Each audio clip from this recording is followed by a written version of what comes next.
మాణిక్యునైతే ఇంక రోహిణిని వెతుక్కుంటూ తన షోరూమ్ దగ్గరకైతే వస్తాడు.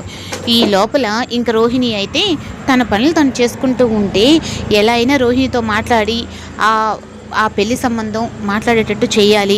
అలాగే నా మేనల్లుడికి నేనేదో కట్నం కానుకలు ఇవ్వాలి కదా, వాటికి అన్నట్టుగా రోహిణి కొంచెం డబ్బులు అడగాలి అన్నట్టుగా తనైతే వచ్చి ఇంకా హెల్మెట్ వేసుకొని వచ్చి మరీ షాక్ ఇస్తాడు.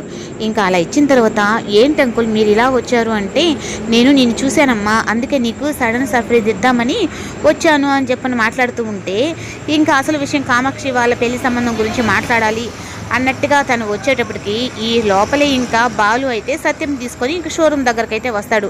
ఇంకా షోరూమ్ దగ్గరకు వీళ్ళిద్దరిని చూసేసరికి ఇంకా మాణిక్యునైతే, అంకుల్ మిమ్మల్ని ఎలా దాచిపెట్టారు, ఇప్పుడు మీరు ఎలా వచ్చారో హెల్మెట్ తీసుకొని అలాగే వెళ్ళిపోండి అన్నట్టుగా ఇంక రోహిణి అయితే అంటుంది. ఇంకా వాళ్ళని చూసిన తర్వాత ఇంకా మాణిక్యం కూడా అయితే అసలు తను ఏం మాట్లాడుతున్నాడో ఏం చేస్తున్నాడో కూడా అర్థం కాకుండా ఇంకా హెల్మెట్ వేసుకొని నేరుగా వెళ్తూ ఉంటాడు. ఇంకా బాలు ఏమైనా తక్కువ తిన్నాడా?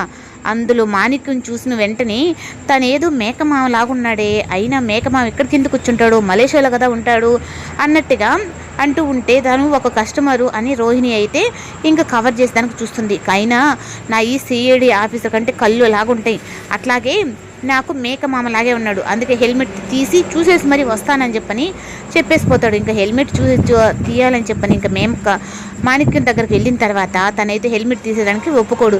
ఎందుకంటే నాకు యాసిడ్ పోస్తున్నారు నా మొహం మీద, నేను తీయడం కుదరదు అని చెప్పని అంటాడు. అయినా ఏం పర్లేదు నేను చూస్తాను అన్నట్టుగా తనైతే అంటాడు. ఇంకా అలా అనిన తర్వాత ఇంకా బాలు ఊరుకుంటాడా? ఆయన ఊరుకోడు. అయినా బాలు, ఏంటి నువ్వు వచ్చిన కస్టమర్స్ని వాళ్ళ మొహం చూపించండి అని ఇలా ఇబ్బంది పెడతావా అన్నట్టుగా మళ్ళీ రోహిణి అక్కడికి వచ్చి మాట్లాడుతుంది.